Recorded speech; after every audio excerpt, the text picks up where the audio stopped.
Waouh! Les gars, on va pas se mentir que hier, on a vécu une belle soirée de football. Pour les amoureux de football dans tous les cas. Alors tu peux être fan de l'AC Milan, du Real Madrid, tu souhaitais voir la défaite du FC Barcelone ou de l'Inter de Milan, il n'y a pas de souci. Mais quand tu es fan de football, tu es obligé d'applaudir et l'Inter de Milan et le FC Barcelone. Parce qu'ils ont tout simplement un talent exceptionnel. Et les deux équipes méritent potentiellement de gagner cette Ligue des Champions. En tout cas, cette année, ils le méritent entièrement. C'est le retour de certaines équipes qui ont disparu à un certain moment. Et on va pas se mentir que ça fait plaisir. Que ça fait plaisir de voir des joueurs qui vont tout simplement marquer l'histoire de ce football-là. Parce que je vous le dis, les gars, ces joueurs qui ont été alignés sur le terrain, certains vont marquer l'histoire de ce sport, que vous le vouliez ou non. Et il faut le reconnaître. Donc les gars, avant de commencer la vidéo, n'hésitez pas à vous abonner, à partager la chaîne, mais aussi à activer la cloche, ça me donnera énormément de ce fort, vous connaissez en bien. Alors les gars, je vous cache pas que moi j'ai été assez rassuré. Pourquoi? Parce qu'il y a eu le retour de Thuram. Et il n'a pas patienté hyper longtemps, il a marqué son but au bout de 30 secondes de jeu. Et si on fait l'analyse de toute l'action, et ce qui me choque davantage, c'est qu'il y a un seul joueur du FC Barcelone qui a touché la balle. Et ça a été Jules Koundé. Jules Koundé sur toute l'action avant le match. Là, je me suis dit, mais waouh, incroyable, exceptionnel. Thuram qui se transforme en R9 et Thuram qui se donne raison à lui-même lorsqu'il dit qu'il est top 10 des meilleurs attaquants cette saison. Parce que je vous le dis, les gars, il est meilleur qu'Erling Haaland cette saison. Il est meilleur que Mbappé cette saison. Ça n'en fait aucun doute. Ce type est un malade. Ce type est un fou. Vous ne le prenez pas au sérieux parce qu'il prend des snus, les gars. Vous avez pas honte. Soyez objectif un minimum. Et oui, après ça, l'Inter de Milan, ça a été assez acculé derrière. Le FC Barcelone, on sait très bien que c'est assez difficile parce qu'ils mettent de l'intensité. Ils sont méchants, surtout qu'ils jouent à domicile. Ça fait tourner de part et d'autre. Mais l'Inter de Milan a quelque chose en plus. L'Inter de Milan a cette faculté de mettre une gifle à l'adversaire lorsqu'il laisse un tout petit peu plus d'espace. Lorsque tu as un joueur comme Gérard Martin dans ton équipe, tu n'as pas besoin d'ennemis. Tu n'as pas besoin d'ennemis. Même si le deuxième but, il n'arrive pas de son côté, mais le premier but, pour moi, Gérard Martin, il peut mieux faire au niveau de la profondeur. Donc, ça veut dire que le FC Barcelone, pour le match retour, j'espère pour eux, j'espère pas pour moi, j'espère qu'il sera titulaire, mais j'espère pour eux qu'ils mettront pas Gérard Martin. C'est exactement ça. Il est trop faible, il est trop nul, il est trop pété. Il faut se le dire à un moment donné. Il faut arrêter au bout d'un moment. Et même le deuxième but, la famille, incroyable, sur une touche. Sur une touche, l'Inter de Milan arrive à grappiller énormément de centimètres. Mètres même. Ouais, je parle de centimètres, de mètres. Et obtenir un corner. Erreur. Erreur parce que retourner de Dumfries. 2-0 pour l'Inter de Milan. Et là, je me dis, c'est terminé. Ce n'est plus possible. L'Inter de Milan, meilleure défense de la Ligue des Champions. Je me dis, non, c'est pas possible. Le FC Barcelone ne va rien faire à ce moment-là. Le FC Barcelone est foutu. Le FC Barcelone est éliminé de la Ligue des Champions. C'était ça qui était dans ma tête. Parce que je m'étais dit, non, c'est pas possible. Ils vont limite encaisser 0 but. C'est sans compter sur un individu. Un individu anorexique, tout maigre. Il m'a fait mal, il m'a fait mal. Voilà, il est mineur. Il me fout le seum. Il est là pour gâcher uniquement ma vie. Il est sorti de la Masia comme ça. Il est là, il a galvanisé tout le stade. Il a demandé à tout le monde, donnez-moi la balle, c'est moi le patron. Je parle avant les matchs, j'agis pendant les matchs. Il a pris la balle. Il a éliminé Di Marco. Une fois, deux fois, trois fois. Di Marco lui a dit, s'il te plaît, pitié, pitié, ne me dribble pas, je t'en supplie, j'ai une famille, je dois rentrer chez moi, je dois avoir un peu d'honneur, je suis un vrai Ragel. Lamine Yamal, il a dit, aujourd'hui c'est mort. C'est mort parce que je dois marquer l'histoire de mon club. Je dois obtenir la coupe aux grandes oreilles. Lamine Yamal, il est allé provoquer le joueur. Il est allé provoquer les joueurs. Il est rentré dans la surface de réparation. Et en plus, ce qui est fou dans la défense de l'Inter de Milan, c'est que c'est très resserré dans l'axe. Il a perforé dans l'axe, comme un marteau-piqueur, tu vois, marteau-piqueur. Et après, il a rajouté ce côté, cette finesse pour pouvoir la mettre dans la bonne zone, au bon moment. Et lorsqu'il a fait ça, je me suis dit, waouh, waouh, il y a eu but à ce moment-là. Il a galvanisé tout ça. Je me suis dit, putain, il me fout le seum. Il a permis de débrider certains joueurs et certains talents. Un talent intellectuel du nom de Pedri. Pedri a eu la balle à ce moment-là. Pedri a regardé de gauche à droite. La meilleure solution. La solution, pourtant la plus difficile aussi, c'était de la mettre à Rafinha. Rafinha réceptionne la balle sur une belle transversale de Pedri ou un bon centre, c'est comme vous le souhaitez. Mais moi, je pense que c'est une transversale à ce moment-là. Application technique, on est assez dans les détails. Rafinha qui la remet de manière intellectuelle aussi, parce que c'est un but tout simplement intellectuel, parce qu'il aurait pu vouloir marquer directement et il aurait raté. Mais il la remet directement à Ferran Torres en profondeur et Ferran Torres, en dormant, il la met tout simplement au fond. Et à ce moment-là, j'étais en train de bouillonner, j'étais stressé. Et même sur la fin de la première mi-temps, intensité, intensité, encore intensité. Lamine Yamal qui éclate tout le monde. Même Erling Haaland a snappé et a dit tout simplement, ce gamin, il est tout simplement incroyable. Il est tout simplement sensationnel. Il est tout simplement hors du commun.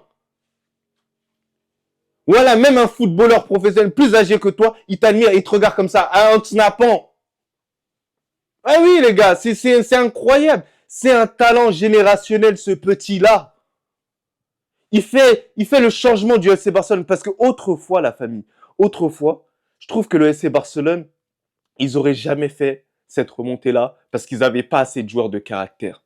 Et je trouve que Lamine Yamal arrive à donner cette force de caractère. Alors c'est vrai qu'il y en a d'autres, hein, mais Lamine Yamal, c'est un truc en plus. C'est et le caractère hors du terrain, mais aussi surtout sur le terrain, parce que tout se passe aussi sur le rectangle vert. Lamine Yamal, il n'a pas besoin de parler tant que ça, il n'y a pas de souci, parce qu'il prouve sur le rectangle vert. Un point, c'est tout. C'est pour ça que j'avais parlé de certains joueurs, tu vois, que je connais. Ils parlent en conférence de presse, ils parlent en interview, ils se plaignent de leur position. Prouve sur le terrain. Tu prouves sur le terrain, ensuite tu pourras parler. Il n'y a pas de souci pour ça. Tant que tu prouves sur le rectangle vert, personne ne va te faire ça. Par exemple, Lamine Yamal, s'il perd, bah, je veux le trouver. Je veux le trouver et je veux le vanner. C'est le but du jeu, c'est comme il l'a dit, il n'y a pas de souci. Mais là, deuxième période, je me suis dit, l'Inter de Milan va tellement se faire Djoufara. Mais au final, l'Inter de Milan, c'est une équipe tout simplement incroyable parce que l'Inter de Milan arrive à jouer sur les faiblesses. L'Inter de Milan est tout simplement impitoyable. L'Inter de Milan a un joueur tout simplement exceptionnel du nom de Dumfries. Alors certains diront que il mérite pas l'homme du match, mais je vous dis, pour moi, il mérite aussi l'homme du match. C'est vrai que Lamine Yamal, c'est un talent tout simplement générationnel, il est beaucoup plus beau à voir, mais Dumfries, au niveau des passes qu'il a réussi à nous faire, au niveau du but qu'il arrive à mettre en seconde période qui permet d'avoir l'avantage sur le FC Barcelone, c'est simplement incroyable. Il a même failli faire une passe décisive sur Mkhitaryan, mais légèrement hors jeu. Alors on va en rediscuter sur ça, parce que moi je comprends pas pourquoi il y a une polémique sur ça. Et d'ailleurs on va en revenir là maintenant. Moi je comprends pas pourquoi il y a une polémique sur le hors-jeu de Mkhitaryan. Pour moi c'est factuel. Il y a à bout du pied, c'est hors-jeu. Pour ceux qui veulent intégrer la loi Wenger, moi j'arrive pas à comprendre. Vous savez pas que cette loi-là, elle va ramener encore beaucoup plus de polémiques qu'autre chose. Parce qu'au final, ça va avantager beaucoup trop les attaquants par rapport aux défenseurs. N'oubliez pas que les défenseurs font partie aussi du football. Arrêtez d'avantager systématiquement les attaquants parce que ça fait un plus beau spectacle.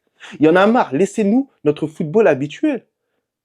Il y a hors-jeu, il y a hors-jeu, acceptez-le un minimum. La prochaine fois, l'Italien qui recule un tout petit peu, et au final, il y aura but. Mais pour revenir à Dumfries, Dumfries, il a fallu faire doubler une passe D incroyable. Si je me trompe pas, deux passes D parce que le premier but, c'est lui qui fait la passe décisive. Mais après ça, je me rappelle plus trop. Mais en tout cas, Dumfries, excellent match de sa part. Mais le FC Barcelone, comme d'hab, ils sont là pour me tuer. Et quand c'est pas Lamine Yamal qui me tue en termes de but, bah c'est son cousin, Rafinha. Rafinha qui nous met une frappe venue d'ailleurs. Venue d'ailleurs est tout simplement extraordinaire. Même lui, il était choqué d'avoir marqué ce but-là. Rafinha, moi, je ne le trouve pas aussi pesant en termes de jeu. Je ne le trouve pas non plus extraordinaire en termes de jeu. Mais en termes de stade, vous êtes obligé de le respecter. Parce que cette saison, il est en train de faire une saison tout simplement extraordinaire, stratosphérique, fort en caractère. Il est là dans les bons moments. Il est là pour tout simplement à chaque fois sauver le FC Barcelone. Et après ce but-là, les gars, je vous cache pas que on a plus senti l'Inter de Milan. On a senti que le FC Barcelone était à deux doigts de marquer. Il a fallu avoir but sur un lob de Lamine Yamal. Lamine Yamal, il était en furie. Il se lâchait, ça partait de gauche à droite. Il y avait des frappes du FC Barcelone, intensité de fou furieux. Heureusement que l'arbitre n'a pas mis plus de 5 minutes de temps de jeu. Parce que derrière, c'était assez propre du FC Barcelone au final. T'avais un Koubarsi qui a fait pour moi un bon match. Malgré les 3 buts encaissés, je trouve que le meilleur défensivement, ça a été Koubarsi. Et lui aussi, c'est dans un autre paramètre défensif, mais c'est tout simplement un crack générationnel. C'est quelqu'un pour moi qui mérite ce Golden Boy. Alors c'est vrai que malheureusement, il y a Jules Koundé qui sera absent, Jules Koundé, voilà, ça me fait mal parce que Jules Koundé, ça reste quand même un Français et c'est quelqu'un que j'apprécie énormément par rapport à son travail acharné. Et je respecte les défenseurs qui travaillent dur et en plus son intelligence au niveau du placement.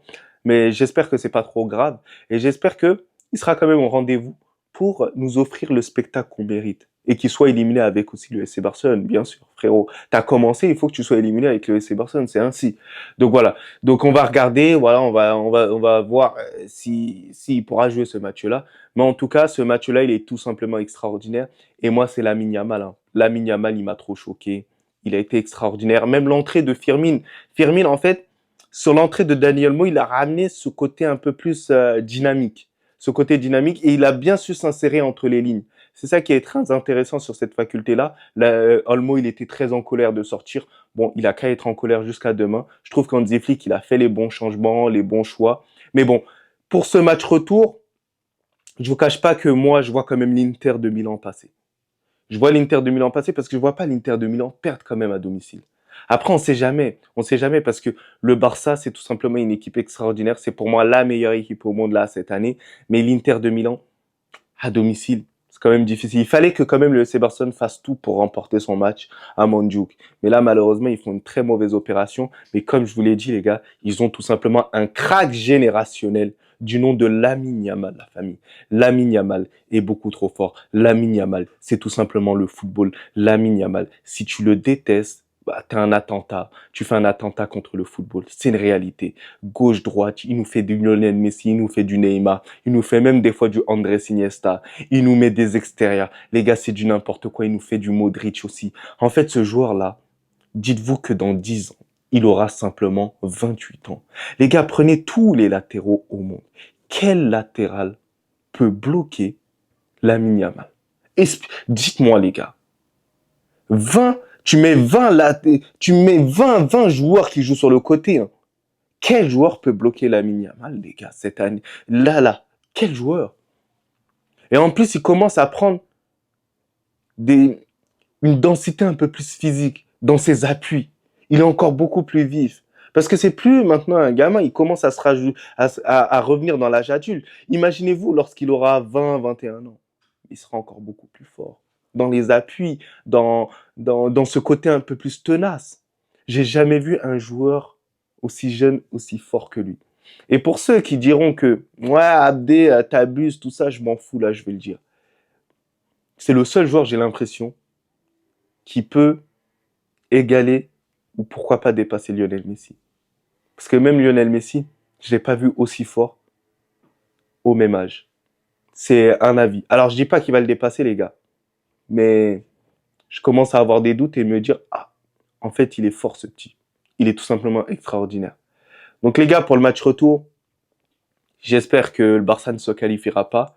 Mais en tout cas, si le Barça se qualifie en finale, ce sera totalement mérité.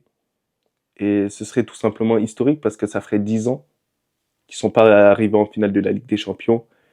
Ça me fera mal. On pourra pas fêter les 10 ans sans Ligue des Champions. Avec un bon gâteau, vous le savez très bien. Mais bon, c'est comme ça. Bref les gars, n'hésitez pas à me dire en commentaire vos tops, vos flops. Mais sinon en vrai, c'est à toi. Moi en tout cas, bien, alhamdoulilah.